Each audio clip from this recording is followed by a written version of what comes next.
Every Monday, our spirit medium, Lisa Lotto, joins us with a viewer trying to connect with a loved one who's passed on. Today, Lisa Bishop is here, and she wants to connect with her son, Corey. Lisa, thanks for being with us. Good morning. Thank you. Lisa, always good to see you. Same here. So you sent Lisa an email with very little information. Yes, right? That is true. And why don't you pick it up from there? She sent me a photo of this lovely, lovely young man. And the first thing I tried to do was to connect. And I was feeling, there he is right there. I was feeling that he wasn't ill. I was feeling that he didn't have any kind of an ailment. He wasn't on drugs. He wasn't in a bad crowd. There was like nothing wrong with this kid. And I'm saying, then what happened to you? And he said to me, it's something that no mom, these are the things I validated with you. He said, it's something no mom should have to know or see. And then he said there was something with the throat. I couldn't swallow. There's something with the throat. I also got the fact that he was a good kid. Very good kid. That he never got into trouble. He said I was more trouble to myself. He was trying to fit in. That's true. And not in the family. I want to make that really clear, because he said, not in my family. Everything was fine in my family. Just in the world, he was trying to fit in. I feel like he's an older soul, you know? But when I gave you the validation, if you wouldn't mind telling them what you told me back, because I nearly fainted when she told me these things.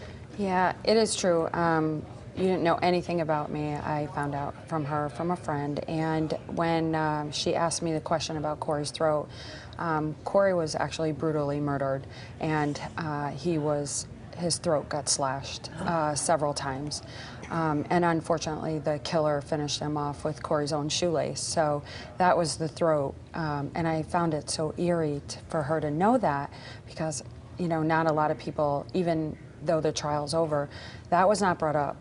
So that was not very public. We were very quiet about the murder, and we weren't on TV at all. So no, I never heard of it, and I'm in the next town from you, and I didn't even know it. Yep. So it was really eerie that she knew something was wrong with his throat. So. And you didn't tell her anything about how he died? No, never. Just I the picture. never, ever. She asked me for a picture. I sent the picture, and that was it. Yeah, that's all we got. So what else did Corey tell you, Lisa? He told me today that this was work-related, and what he said in his own words was, first he said, and it's weird that you said this, because I said they, he. And I think I've got a little bit of a clarity on what that means now. He didn't have to kill me. It was work-related, but he said he didn't have to kill me.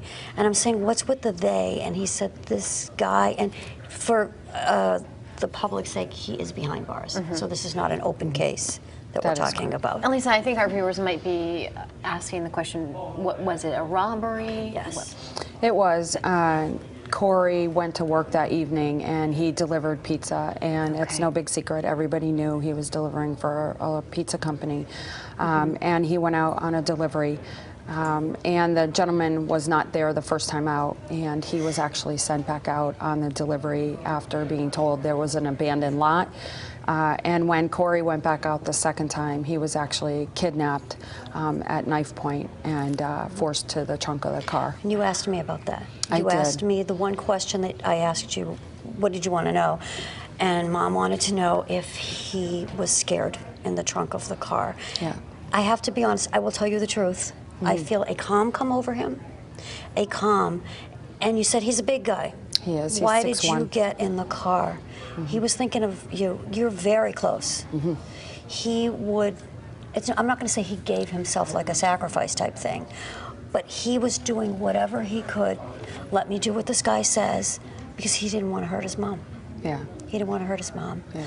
The other thing that you asked me was about the grandparents, or his grandfather not attending. Yes. He said, I'm glad Grandpa didn't go. It was too tough for him.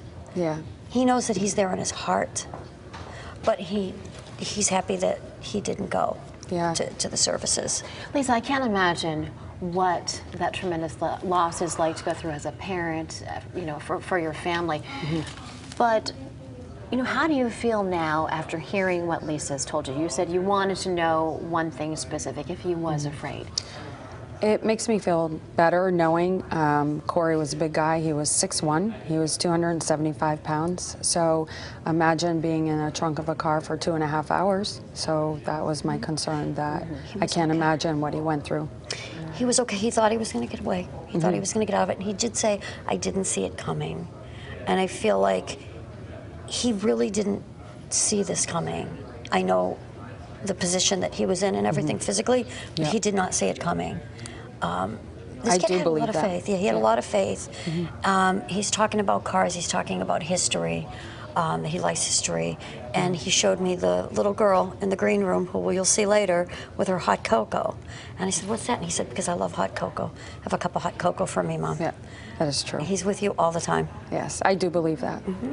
Because again, we can't imagine what you and your family have been through, and we understand how difficult it must be to come and share this with us here at Fox. So we appreciate you sharing it. Absolutely. Thank you. Thank you for And Lisa, having me. good to see you as well. Good to see you. And real quickly, we want to mention that you have an event coming up. I do, April 28th at the Palace Theater in Stafford Springs, Connecticut. So everybody in the Mass area or Stafford Springs area, come on out. It's Messages from the Other Side.